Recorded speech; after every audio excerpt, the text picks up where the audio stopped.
उलमा से प्यार करना अगर उनके एक वस्फ पे बात की जाए कि वो उलमा से बहुत प्यार करते थे जी, तो अगर इस पे आप गौर करें, हमारी कौम समझती नहीं है, कहते हैं इसके मजे आ रहे हैं, बड़ा मालदार हो रहे हैं। एक बंदा दिखा दो जो मदरसों से, मदरसे वालों से प्यार करता हो और वो कभी भूखा सोया हो। क्या बात है, एक घर दिखा दो। बेशक मेरी समझ से, मेरे इल्म के मुताबिक मौलाना बिलाल साहब, मैं जितने लोगों को ऐसों को जानता हूं जिन्होंने उलमा से प्यार किया है, अल्लाह ने उनकी रोजियों में बरकतें की। बेशक सुभान, रोजियों में बरकतें की हैं। लोग हिसाब लगाते हैं, पता नहीं रातों रात कहां से ला रखा है, शायद ब्याज का धंधा होगा, सट्टा लगाता होगा, जो चैन से घर भी बैठा खा भी रहा है। जानते हो ये कितनी बरकतें, और ऐसी बरकतें कैसी मिला करती हैं, आप अंदाजा लगाइए। अगर दुनिया की बात मैं आपसे करूं, फरमाया गया जो अल्लाह के नाम पे किसी को एक देता, अल्लाह उसे 10 अता फरमाया करता है। हजरत मूसा कलीमुल्लाह तूर पे जा रहे थे, रास्ते में बंदा मिला, उसने कहा सुनो मूसा किधर जा रहे हो? कहा रब से बात करने के लिए। कहा तुम तो कलीम हो ना? कहा हाँ। कहा फिर मेरी भी एक अर्जी लेके चले जाओ। कहा क्या? कहा मेरी भूख इतनी है और मेरा आज तक पेट भर के मैंने खाना नहीं खाया है, रोजाना एक या आधी रोटी मिलती है, जाओ अपने रब से जाके कह देना एक दिन में मुझे मेरे हिस्से की सारी रोजी दे दी जाए, ताकि मैं एक दिन पूरा पेट भर के खा तो सकूं। ये तो एहसास हो जाए कि भरा पेट क्या होता है। हजरत मूसा कलीमुल्लाह गए, मालिक तेरा वो बंदा भूखा रहता है, वो ये कह रहा है जितनी मेरे नसीब में रोटियां लिखी है इकट्ठी एक दिन दे दी जाए, ताकि मैं पेट भर के खा सकूं, उसके बाद भूखा मरना गवारा है। रब से मूसा ने कहा, रब ने एक दिन में उसको सारा रिस्क दे दिया, उसने पेट भर के खाया, जो बचा सारा खुदा की राह में खर्च कर दिया। उसने 10 दिया, अल्लाह ने फिर उसको 100 अता फरमा दी। उसने उससे 10 खाई, फिर उसने 90 खर्च कर दी, फिर अल्लाह ने उसका 10 गुना अता किया। कुछ दिन के बाद मूसा कलीमुल्लाह का गुजर हुआ। जब गुजर होता है, देखा दरवाजे पे भीड़ लगी है, कहते मालिक ये क्या मामला है? उसके हिस्से का सारा रिस्क दे दिया गया था, अब उसके दरवाजे पे भीड़ कैसी? फरमाता है मूसा बड़ा चालाक बंदा है, मैंने उसको जितना दिया उसने कुछ खा करके उसका जो बाकी था मेरे नाम पे दे दिया, और मेरा वादा है जो एक देता है मैं उसे 10 देता हूँ। का वो बढ़ाता गया, मैं भी बढ़ाता गया। का मालिक कब तक देगा? का जब तक वो देता रहेगा मैं 10 गुना उसको बढ़ा के ज्यादा देता रहा। नारे तकबीर, नारे रिसालत, मसलके आला हजरत अजमत मुस्तफ़ा मुफ्ती हम्माद रजा साहिब क़िबला मुरादाबादी। सुभान अल्लाह। ये कंडीशन है हमारी। और कहते जी तौहीद बयान करो, तुझे आती है तौहीद? अल्लाह पे भरोसा तेरा बता कितना पक्का है, वो बताओ ना हमें। रब की जात पे कितना भरोसा करते हैं हम?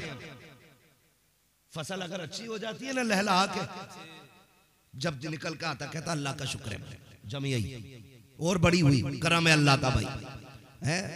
वो क्या कहते हैं जब वो बाल आने लगती है तो उसको क्या गोफा बोलते हैं, गमोंदा क्या बोलते हैं उसको, है गमोंदा, गमोंदा। कहते हैं अल्लाह का शुक्र है बड़ा अच्छा लग रहा खेत। और जब फल पूरी बाल निकल आती है ना, लोग कहते हैं यार प्रधान बड़ा खेत बढ़िया, मेहनत लगी है। भूल गया रब को। आप कह रहे हैं तुझे पता कौन सी डाई डाली थी? रात दिन पानी लगाया। हाँ कह रहे भूत बन गया खेत पे खड़ा खड़ा, जब तुमने इतना कहा था कि ये डाई का कमाल है, ये खाद का कमाल है, यूरिया का कमाल है, एमपीटीपीए इन चीजों का कमाल है, दवाई का कमाल है। रब नाराज हुआ, उसने कहा तुझे क्या लगता है बाल आ गई है तो मैं बदल नहीं सकता? वो गेहूं के बाल के अंदर दाने को सुखा देता है, फिर जहां 35 क्विंटल निकलना था वहां 5 क्विंटल जब आता है, कहता फसल मारी गई, कीड़ा लग गया, ज़कात नहीं देनी है, अल्लाह ने फसल मार दी। और यार जब फल निकल के आया था उस दिन तुझे दवा का नाम नहीं लेना था, डाई का नाम नहीं लेना था। अब पता किधर गई तेरी डाई, कहां गया तेरा खाद, कहां गई तेरी मेहनत? जब बाल निकली थी तब भी ये कहता खुदा ने दिया है, खुदा की कसम पिछले सारे नुकसानों को वो एक फसल के अंदर भरपाई करके पूरा करने की ताकत रखता है। बेशक। नारे तकबीर, नारे रिसालत, मसलके आला हजरत। सुभान अल्लाह माशाअल्लाह। ये कंडीशन है हमारी। उलमा से प्यार कतई नहीं, और करेंगे भी नहीं, इन्हें नहीं देना। मौलवी साहब ने फोन कर दिया मदरसे के साहब गल्ला 3 बोरी लिख लो। 3 बोरी लिखी तो उस टाइम 2100 था गेहूं, उठाने में 8 दिन लेट हो गए, गेहूं का रेट हो गया 2800। अब 3 बोरी को देख देख के घून रहे आई, महंगा हो गया यार, 3 क्यों लिखवा दी थी? फिर कह रहा मौलाना यार एक ही ले जाओ, रेट बढ़ गया, नियत बदल गई। नीयत बदल गई हमारी, रेट बढ़ते ही। और फिर एक रख ली, दो रख ली, एक दे दी। फिर अल्लाह ने एक फोड़ा निकाला, हॉस्पिटल में डाल दिया, 7 फसलों का एक डॉक्टर को दिलवा दिया, हो गया सीधा। फिर कह रहा अल्लाह ही मालिक, अल्लाह ही मालिक, अब भी मत कह। ओ भाई अपने रब की जात पर भरोसा रखो। उसने कहा तुम हमें एक दो, हम तुम्हें 10 देंगे। ये उनकी एक आदत है। और याद रखिएगा ये तो दुनिया का फायदा है, और आखिरत का फायदा देखें, आखिरत का फायदा देखें। उलमा की बात छोड़िए, बहुत बड़ी जात होती है उलमा की। उलमा की वो जमात है जिनके लिए समंदर में मछलियां दुआएं करती हैं, वरना जितने दुश्मन होते हैं ना उलमा के, ये एक कदम नहीं चल पाए, एक दिन जिंदा नहीं रह पाए। लेकिन दुश्मनों से ज्यादा अल्लाह की मखलूक इनके हक में दुआएं किया करती है। ये सच्चाई है, बड़ी बात है। वो एक शख्स ना बच्चे को मदरसे लेके आया पढ़ाने के लिए। बच्चा छोटा था, मदरसे पहुंचे तो मदरसे वालों ने कहा कि भाई खाने का खर्चा मदरसा नहीं उठा पाएगा, हमारा कोटा फुल हो गया, कोटा फुल हो गया। अल्लाह तौफीक देना, एक बेटे को हाफिज जरूर बनाना, एक बेटे को हाफिज जरूर बनाना। आप कहेंगे क्यों? याद रखिएगा, कम से कम घर में एक बेटे का हाफिज होना तुम्हारे लिए जन्नत का टिकट बन जाएगा। लोग कहते हैं बड़ी अच्छी जिंदगी जी के गए, 4 प्लाट छोड़े, 18 मकान छोड़े, 3 गाड़ियां, लोंडो गदगद कर रहे, काम कर गया औलाद के लिए। काम नहीं, अगर पीछे कुरान वाला नहीं है ना तो सबसे नामुराद जिंदगी जी के मराए, सबसे नामुराद जिंदगी जी के मराए।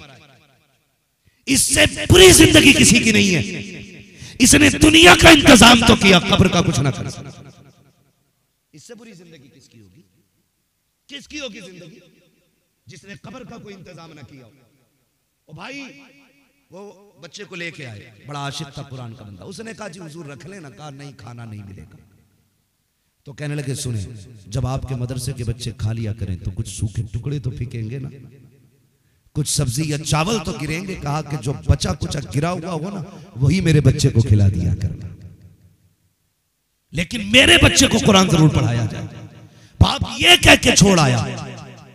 और जब लौट आया ना, 3 दिन गुजरे थे, अल्लाह ने इंतजाम किया। एक बुढ़िया औरत आई, लाठी टेकते हुए आके कहने लगी मौलाना कोई बच्चा मिलेगा? कहा क्यों? कहा मैं घर में अकेली रहती हूँ, कोई है नहीं खाने वाला, मेरा भी दिल नहीं लगता है, एक बच्चा मुझे दे दो ताकि वो मेरे साथ खाना खा लिया करे। उस्ताद ने उसी बच्चे के चेहरे की तरफ देखा, कहने लगे माँ ये बच्चा चलेगा? माँ ने कहा चल बेटे, हाथ पकड़ा। कहने लगी मैं तुझे अपना घर दिखा देती हूँ। बेटे मैं बूढ़ी हूँ, आ नहीं सकती हूँ, मेरे लाल दोनों टाइम तुझे खाना खाने आना पड़ेगा। बच्चे को घर दिखाया। फिर क्या था, बुढ़िया माँ को बच्चे वाला पेट माँ वाला प्यार देती थी, बच्चे को रोज तो खाना खिलाती। लेकिन जानते हो कमाल क्या था उस औरत का? कमाल ये था जब पहली रोटी निकल के आती थी ना तवे से, चूल्हे से निकलती तो उसे अलग रखती, कहती ये मेरी हाफिज जी बेटे के लिए है, ये मेरे हाफिज बेटे के लिए है। उसके बाद बाकी रोटी अपने लिए निकाल के रखती। वो आता उसके साथ बैठ के पहली रोटी उसको खिलाती, फिर बाद वाली रोटियां खुद खाया करती थी।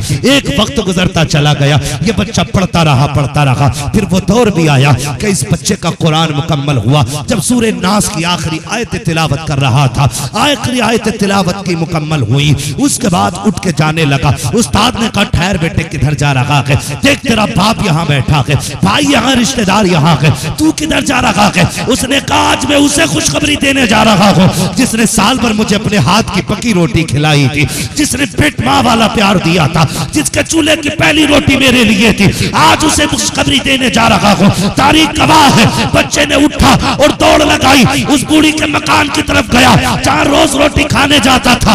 आज जाके देखता है दरवाजे पे भीड़ लगी है, लोग उसका चेहरा देखते हैं। इसने कहा बात क्या है? कहा बेटे तू खाना खाने आया होगा, लेकिन अफसोस जो तुझे रोटी खिलाती थी आज उसका इंतकाल हो गया है, आज वो दुनिया से चली गई है।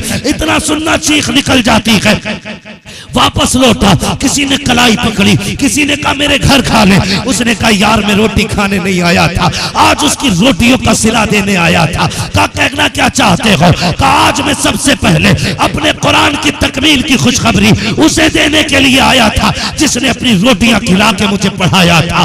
रोते रोते पलट गया, चेहरा उतरा हुआ देखा। उस्ताद ने कहा था बेटे बता तो सकी क्या हो गया? कहा हजरत जी जो मुझे बेटा कह के आवाज देती रही, पहली रोटी खिलाती रखी, आज वो दुनिया में नहीं रखी है। मेरी चाहत ये थी कि पहली खुशखबरी मैं उस माँ को जाके दूं, पहली मुबारकबाद वो मुझे दे, लेकिन वो जा चुकी है। रोते रोते सोया, सुबह हो जाती है। अब गलियों में बातें हो रही है। कोई कहता था कि मैंने उस खातून को जन्नत में देखा है, दूसरे ने कहा मैंने देखा है, तीसरे ने कहा मैंने देखा है। ये बातें हुई, एक कहने लगा यार मैंने तो बात भी की थी। मैंने उससे पूछा बता तुझे जन्नत कैसे मिल गई? उसने मुस्कुरा के कहा कि तुम जन्नत की वजह पूछते हो, मैं कुरान वाले को अपने चूल्हे की पहली रोटी खिलाती रखी, इसी के सदके में रब ने मुझे जन्नत अता फरमा दी। सुभान अल्लाह। नारे तकबीर, नारे रिसालत, मसलके आला हजरत, अजमत मुस्तफ़ा, अजमत कुरान, ख्वाजा का हिंदुस्तान, हजरत मुफ्ती हम्माद रजा मुरादाबादी, उलमाए अहले सुन्नत। सुभान अल्लाह। इनकी निस्बतें बड़ी काम आती है, बड़ी काम आती है। अल्लाह तौफीक दे तो लग जाना इस काम में, और एक बेटे को कुरान वाला जरूर बनाना है। मैं तो मुबारकबाद पेश करता हूँ, बड़े अक्लमंद थे हाफिज बिलाल साहब के वालिद। एक बेटे को कुरान भी देके गए, कुरान भी देके गए। और बेटों से भी गुजारिश करूंगा, एक बाप कितनी मेहनत से औलाद को पढ़ाता है, कितनी मेहनत से पढ़ाता है। याद होगा ना, हमें सभी को याद होगा, हम छोटे थे, हमने कहा अब्बा मेला जाना है, कंधे पे बैठा के 3-3 किलोमीटर अब्बा मेले लेके जाते थे। आज साइकिल मोटरसाइकिल होते हुए हम बाप को नहीं बैठा सकते। 3-3 किलोमीटर दूर बाप कंधे पे बैठा के लेके जाता, चल बेटे। और एक बार उसने नहीं कहा था मैं थक गया उतर जा, एक बार उसने नहीं कहा उतर जा। हम जानते हैं और ये भी जानते होंगे और सारे उलमा जानते हैं, हमने जब जब मदरसे से अपने बाप को खर्चे के लिए फोन किया ना, उसने जेब झाड़ के नहीं दिखाई। उसने कहा तू पढ़, पैसे हम देंगे। वो कहां से लाया ये वो जानता है, कैसे किया ये वो जानता है, सिर्फ इसलिए ताकि मेरी औलाद को कुरान आ जाए। ये सोच के बेटों पे मेहनत की बाप ने। मैं तो हाफिज बिलाल साहब से एक बात कहूँ और हर हाफिज बेटे से एक बात कहूँ, वो बाप जो पूरी जिंदगी बेटे को कुरान पढ़ाने में मेहनत लगाता है ना, लेकिन वो इतना मसरूफ रहता है कि अपने बेटे से पूरा कुरान नहीं सुन पाता। उसे मौका ही नहीं दिया जिंदगी में। बच्चों के खर्चे, घर की जरूरतें कभी उसे चैन से लेटने नहीं देती। जब वो लेटने लगा तो फिर हम घर से बाहर निकल गए, इतना मौका ही नहीं मिला। कभी हम बाप से कहते अब्बा जो कुरान तूने पढ़ाया ना आज सुन ले। ओ भाई ये मौका बिस्तर पे नहीं मिलेगा। बाप कब्रिस्तान चला जाए ना, दुनिया मिट्टी डाल के आ जाए तो तुम्हें लौट के नहीं आना है। कहना अब्बा आज तू भी फुर्सत में है, तेरा बेटा भी फुर्सत में है। जिस दिन के लिए तूने कुरान पढ़ाया था ना, आज तेरा बेटा तुझे कुरान पढ़ के सुनाएगा। मैं तो कहता हूँ खुदा की कसम, इस दिन के लिए बाप बेटों को कुरान पढ़ाता है, इस दिन के लिए बच्चों को कुरान पढ़ाया जाता है। बैठ फिर बाप की कब्र पे अलहम्द से लेके वन्नास तक पढ़ता चला जा। कब्र की जितनी मुश्किलें होंगी सारी आसान होती चली जाएंगी। मैं तो दावे के साथ कहता हूँ, अगर बेटा बाप को कुरान सुनाएगा, खुदा की कसम एक एक आयत के सदके में खुदा तेरे बाप की कब्र पे इतनी रहमतें बरसाएगा, टूट के बाद में आएगा, अल्लाह तेरे बाप की कब्र को जन्नत पहले बना डाले। वाह वाह, नारे तकबीर, नारे रिसालत, अज़मत मुस्तफ़ा, अज़मत कुरान। आज उन्हें काम आया कुरान पढ़ाना, आज उनके काम आ गया। सुनाओ फिर एक दिन बैठ के अब्बा को कुरान। अब्बा सुनो ना, बहुत दिन हो गए तुम्हें कुरान सुनाने आया हूं, तुम्हें कुरान सुनाने आया हूं। जब पढ़ोगे खुदा की कसम खुदा की रहमत नाजिल होगी, खुदा की रहमत नाजिल होगी। इसलिए मैं कहता हूं कम से कम एक बेटे को कुरान दे दो, और फिर सारे बाकी के भाई के चल भाई कोई मसला नहीं है, तू कमा या ना कमा, तू हमारे लिए बख्शिश का सामान बन जा बख्शिश का सामान। तेरा कितना खर्चा हम उठाएंगे, तुझे बस कुरान पढ़ पढ़ के सुनाना। जब तक जिंदा रहे घर में कुरान पढ़, जब चले जाएं तो कब्रों पे कुरान सुनाने आना। कहो ये इनसे और ये आपके काम आएंगे। इसलिए मेरी गुजारिश है, एक बेटे को कुरान जरूर पढ़ा लीजिए ताकि आखिरत का सामान बन जाए, वरना बड़ी बेबसी है, बड़ी बेबसी है। कितना दुख होता होगा उस बाप को कब्र में लेटते वक्त जब उसके बेटे को मिन्हा खलकनाकुम व फीहा नुईदुकुम पढ़ना नहीं आता होगा। कितना दुख होता होगा जनाजे में लेटे हुए उस बाप को जिसके बेटे को अल्लाहुम्मा ग़फ़िर लिहय्यिना व मय्यितिना व शाहिदिना व गायबिना कहना नहीं आता होगा। वो तड़पता होगा जनाजे में, काश आज मौका मिल जाता उठने का, मैं गिरबान पकड़ के पूछता इस दिन के लिए पाला था मैंने। मजा तो तब है जनाजे में बाप लेटा हो, मुसल्ले पे बेटा खड़ा हो, इसके हाथ उठते हो, वो कहता हो वाह मालिक मेरी मेहनत रंग ले आई है, मेरा बेटा मुसल्ले पे आ गया है। और हम तो ये कहते हैं शागिर्द, जो दर्द बाप के लिए बेटे के सीने में होगा वो पीर के सीने में मुरीद का दर्द नहीं होगा, उस्ताद के सीने में शागिर्द का दर्द नहीं होगा, शागिर्द के सीने में उस्ताद का दर्द नहीं होगा। मजा तो तब है जब मुसल्ले पे बेटा खड़ा हो, जनाजे में बाप लेटा हो, और ये जब नियत बांधने के लिए आए, इसे बाप की कुर्बानियां याद आए, बाप की मेहनतें याद आए, ये आंखों में आंसू भर के कहे मालिक बख्श दे इसे। ये वो लेटा है जिसने कुरान की उजरत नहीं मांगी, ये वो लेटा है जिसने तालीम का बदला नहीं लिया। आज मैं रो के कहता हूं इसे बख्श दे, वो इतना करीम है तेरी भीगी पलकों को देखेगा, आंसू गिरने से पहले तेरे बाप की मग़फ़िरत फरमा दे। और बाप बेटे का रिश्ता बड़ा ये याद रखिए, मरने के बाद भी नहीं टूटता है, मरने के बाद भी नहीं टूटता है। अल्लाह आपको सलामत रखे। तो जाते रहना बाप की कब्र में। हर भाई की जिम्मेदारी अगर जो यहां रहता है वो हर जुमे को बाप की बारगाह में हाजिरी दे। वक्त है तो अपनी सुबह का आगाज बाप की कब्र से करना। हाँ, बाप की कब्र से करना। वो तुमने नहीं माफ पड़ा है हुजूर, मैंने नजर मानी थी कि अगर मेरी ये नजर पूरी हो गई ना तो मैं जन्नत की चौखट चूमूंगा। हुजूर जन्नत मिले न मिले पता नहीं किधर जाना है, क्या होना। हुजूर नजर मेरी वो मुराद पूरी हो गई है। नजर कैसे पूरी होगी? फरमाने लगे बाप जिंदा है, कहानी इंतकाल हो गया। फरमाया कब्र याद कहाँ है? वो भी याद नहीं। फिर हुजूर कब्र भी याद नहीं का गुमान करना, जहां कब्र हो ना, जहां कब्र का गुमान हो। फरमाया बाप की कब्र के पैरों की तरफ चूम लेना, वो जन्नत की चौखट का नीचे का हिस्सा है। और बाप की कब्र का सरहाना चूम लेना, वो जन्नत की चौखट का ऊपरी हिस्सा होता है। अपनी सुबह का आगाज बाप की कब्र से कर। हम तो खुल के कहते हैं जी। मैं एक बंदे को जानता हूं, नाम नहीं लूंगा क्योंकि ये सोशल मीडिया का दौर है, लोगों को बुरा लग जाता है। मुझसे एक कहने लगा कि कई दिन हो गए नुकसान पे नुकसान हो रहा है, 2-3 लाख का नुकसान हो गया 15-16 दिन में। क्या हुआ? मैंने कहा यार माँ की कब्र पे कब से नहीं गया है। बाप की कब्र का तो होश ही नहीं है। लेकिन जब से दफन हुई है माँ की कब्र पे नहीं गया। मैंने कहा फिर तावीज़ और वजीफा ना पूछ, जा हर जुमेरात को माँ की कब्र पे जाया कर।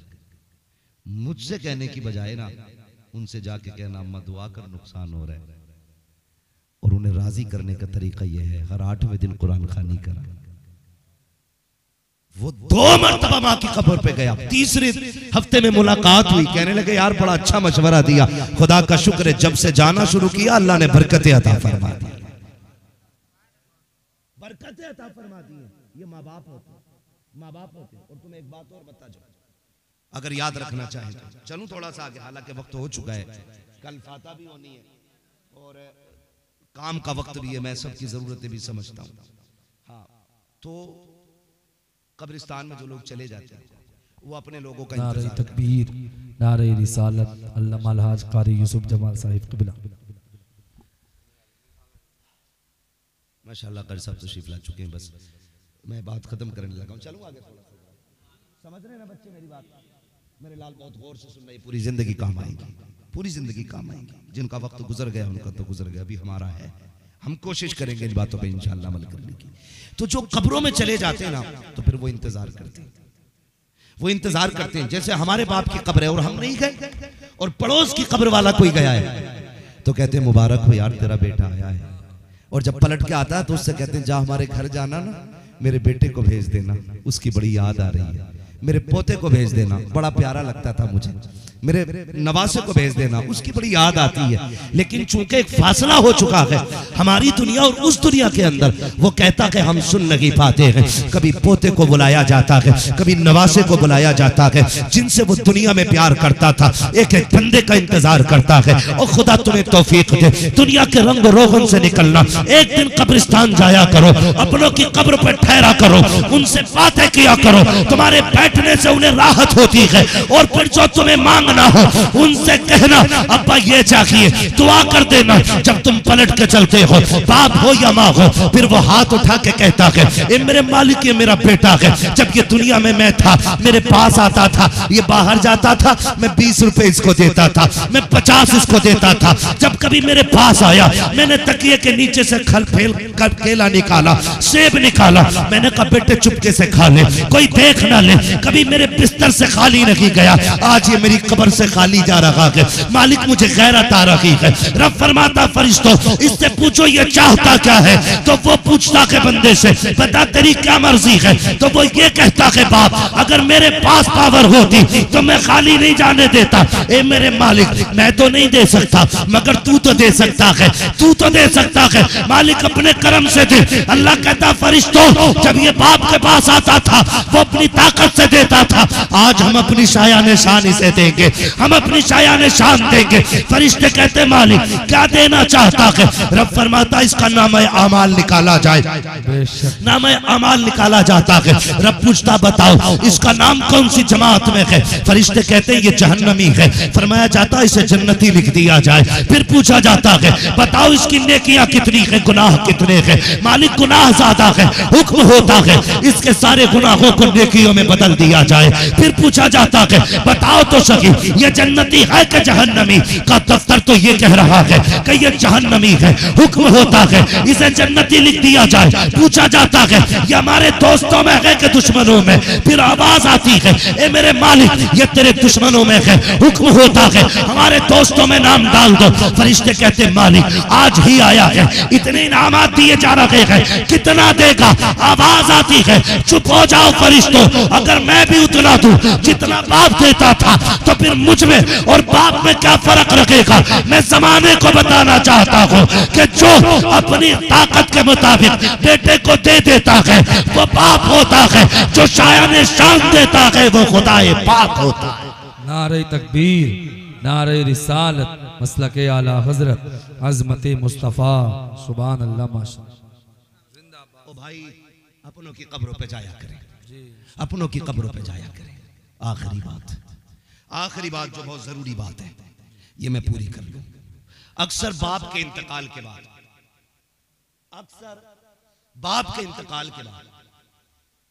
बाप यूं समझे एक जड़ है। क्या है बोले, थक गए पीछे वाले लोग। मजबूरी में तो कोई नहीं बैठा ना, ऐसा तो नहीं है कि ये कुर्सी हटेंगी तब बिस्तर लगेगा तभी लेटने मिलेगा। मजबूरी में तो कोई नहीं बैठा ना, बोलो यार, वरना सलाम पढ़ लो, कोई मसला नहीं। बोले जरा, मजबूरी में तो नहीं बैठे। चलूं मैं आगे। बाप एक जड़ की तरह होता है। जब बाप इंतकाल कर जाता है ना तो फिर टहनियां बिखर जाती है। जब तक बाप मौजूद रहता है ना फिर औलाद एक दरख्त से जुड़ी हुई शाखों की तरह होती है, और जब बाप चला जाता है तो वही शाखें बिखरे हुए पत्तों की मानिंद हो जाती है। मैं सारे भाइयों से गुजारिश करूंगा, बाप गया है तो ये चमन बिखरना नहीं चाहिए, ये मोहब्बतें टूटनी नहीं चाहिए, दूरियां नहीं बढ़नी चाहिए। दौलत, जायदाद, पैसा ये अपनों के सामने कुछ भी नहीं होता है। ये अपनों के सामने कुछ भी नहीं होता है। अगर किसी का भी कोई काम है और एक कमजोर है तो सारे भाई साथ लग के काम करें। लोग कहते हैं जी मौलाना मैंने अपने अब्बा के 40 में बना 50 डेगे बनवाई थी, बड़ा लोग खा के गया, बड़े लोगों ने खाया, बड़े लोगों ने खाया। अच्छी बात है, अच्छी बात है गरीबों को खिलाना, कुरान वालों को खिलाना अच्छी बात है, लेकिन अमीरों को खिलाना अच्छी बात है। नोत के खिलाना ये कतई नाजायज बात है। दावत के तौर पे वलीमे की तरह दावतें देना ये कतई गलत बात है। ये मसला क्या हज़रत में नहीं, मैं आपको बता रहा हूं, मैं जो बात कह रहा हूं वो समझे। ये ठीक है कि आप गरीब को 4 देगे 5 देगे खिलाएं, लेकिन तुम्हें क्या लगता है अब्बा खाली बिरयानी खिलाने से राजी होगा? खुदा की कसम तुम्हारी बिरयानी खिलाने से अब्बा इतना राजी नहीं होगा जितना सगे भाई को अपने प्लेट में अपने साथ खिलाने से अब्बा कब्र में राजी होगा। ये असल होता है। जो बेटों को वो छोड़ के गया है, वो इस बात से राजी नहीं होगा हर बेटा अलग अपना भगोना बनाए। वो इस बात से राजी होगा मेरे सारे बेटे एक न एक दिन साल में एक जगह बैठ के एक साथ रोटी खाया करें। ये चीज बाप को सबसे ज्यादा राजी करेगी। इस पे ध्यान सभी को देना, यहां से लेकर पीछे तक पूरा मसला। बाप के इंतकाल के बाद भगोनों में इतनी खुशी नहीं बाप की जितनी परिवार के इकट्ठा होने में खुशी होती है। दूसरी बात इसी की बात जो एक बात की इसी का अगला हिस्सा में बयान करूं। बाप के इंतकाल के बाद बहनें मोहताज नहीं होनी चाहिए। बहनें मोहताज नहीं होनी चाहिए। मुझे नहीं मालूम है कि आपकी बहनें हैं कि नहीं है ना? माशाल्लाह अल्लाह ने 3 बहनें और 5 भाई अभी सलामत है। अल्लाह हाजी साहब के इस पूरे परिवार को सलामत रखे, इस चमन को अल्लाह शादोआबाद रखे। तो मैं एक बात सभी से कह रहा हूं, ये नहीं मैं बिलाल साहब से या इनके भाइयों से, मैं सारे हुजूर की उम्मत के नौजवानों से जो यहाँ बैठ के सुन रहे हैं उनसे भी, और जो सोशल मीडिया के जरिए हिंदुस्तान दुनिया में कहीं भी सुनते, मैं सभी से ये कह रहा हूं भाई बाप के इंतकाल के बाद ना बहनों को लावारिस नहीं बनाना है। लावारिस नहीं बनाना। अक्सर लोग कहते हैं जब बाप चला जाता है तो बेटियों का महका उजड़ जाता है, लेकिन हमें ये मिसाल बदल देनी है, बदल देनी है। जिस भाई को भी पता चले बहन आ रही है उसकी जिम्मेदारी है वो याद रखे जब बहन आती थी तो अब्बा कहां जाके खड़ा होता था, जब बहन आती थी तो मेरा बाप कहां खड़ा होता था। अगर तुम्हारा बाप यहां से निकल कर रोड पे जाता था तो दौड़ के रोड पे पहुंच जाओ। अगर वो बस स्टैंड पे जाता था तुम बाइक उठा के वहां चले जाओ। उसको देख के मुंह ना बिगाड़ना, ऐसे चेहरे से इस्तेमाल करना कि तुम्हारे चेहरे के अंदर उसे बाप का चेहरा दिखाई दे जाए। खुदा की कसम वो तेरे लुकमे खा के राजी नहीं होगी, तेरे चेहरे में बाप का चेहरा देख के मुस्कुराने लगे। असल काम ये करना है, असल काम ये करना। और आपके दरवाजे पे आपकी बहन राजी हो गई ना तो कब्र में सिर्फ बाप राजी नहीं होगा, मदीने में रसूल पाक भी राजी होंगे, खुदाए पाक भी राजी होगा।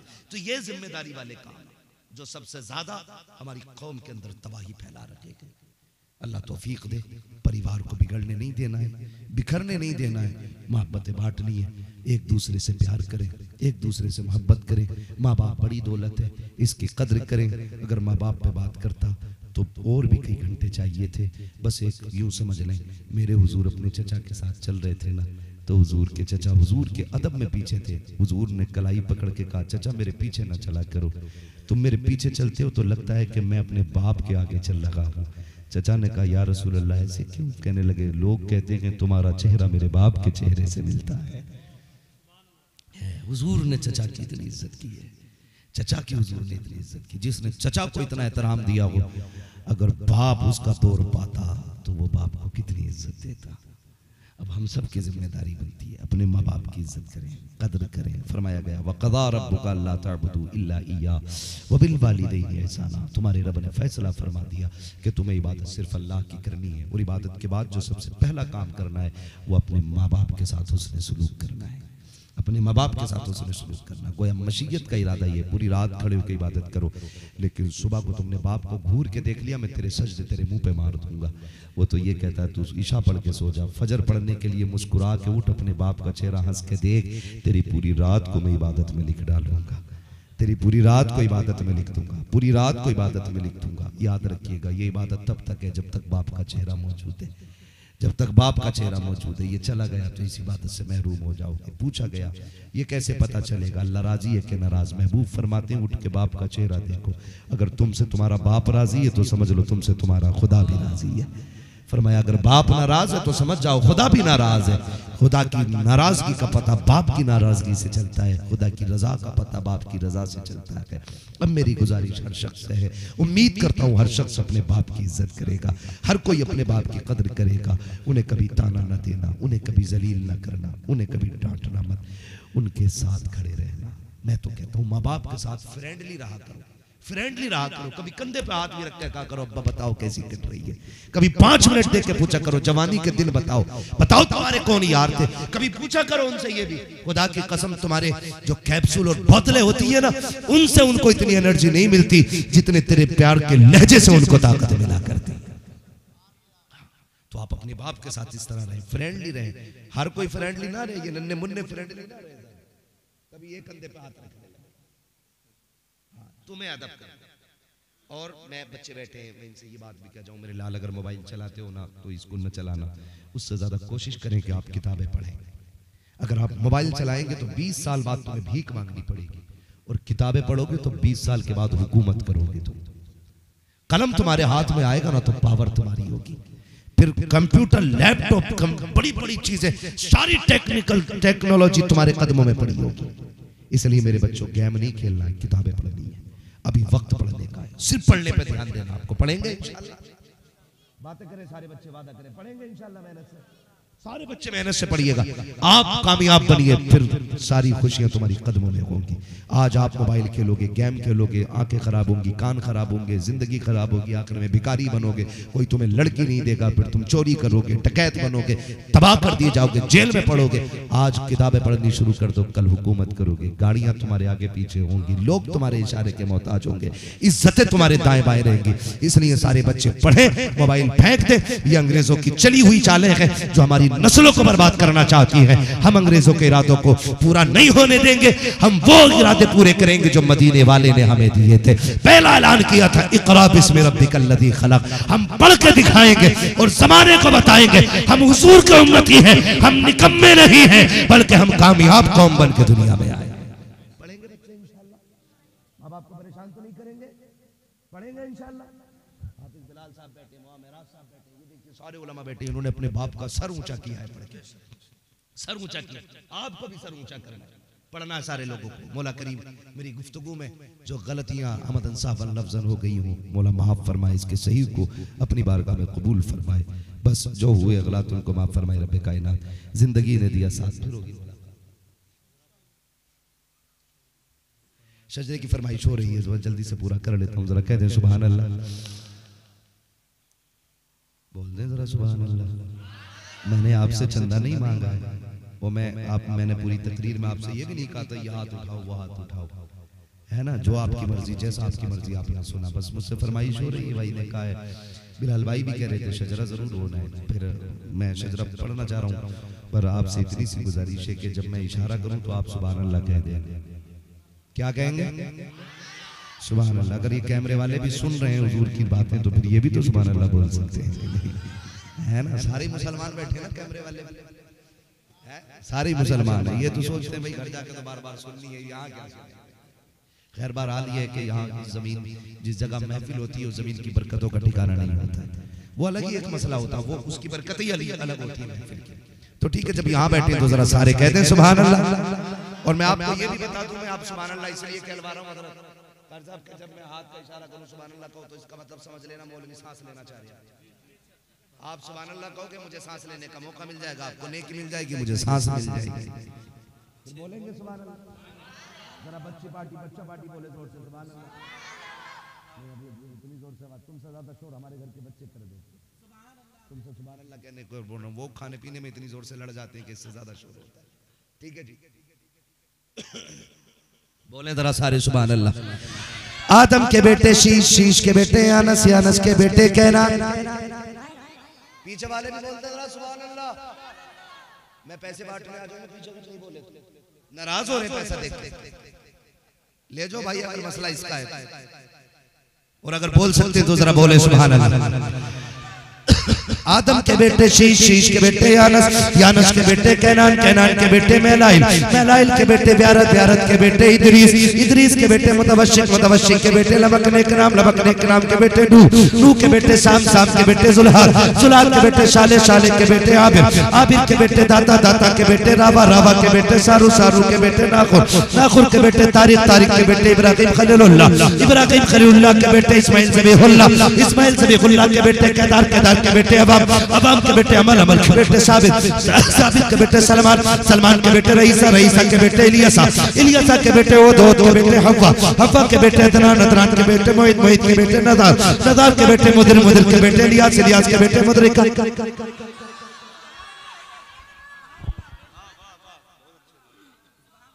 आप धोखा देंगे बीच में, मैं आप बता रहा हूँ, मैं से बुखार में हूँ, मैं दवा खा के उठ के आया।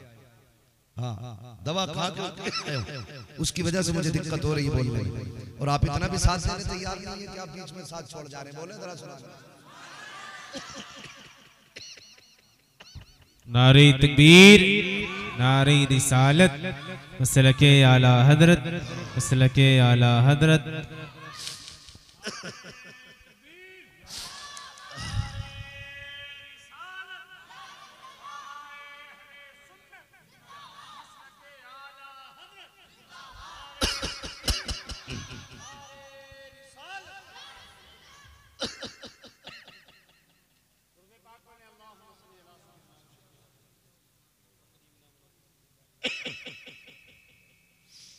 बोले जरा सुभान अल्लाह और जोर से।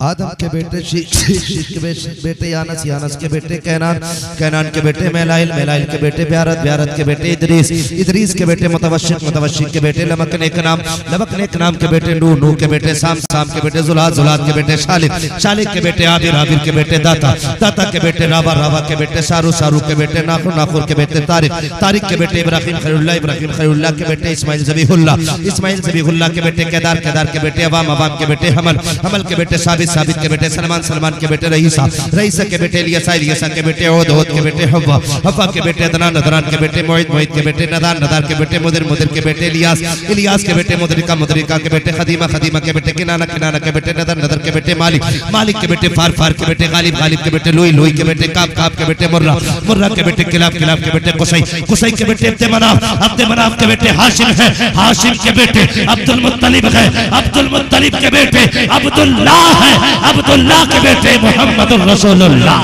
नारे तकबीर, नारे रिसालत, मसलके आला हजरत, उलमाए अहले सुन्नत, सरकार की आमद, सरकार की आमद, मक्की की आमद। मौला करीम आज के जिक्र खैर के साथ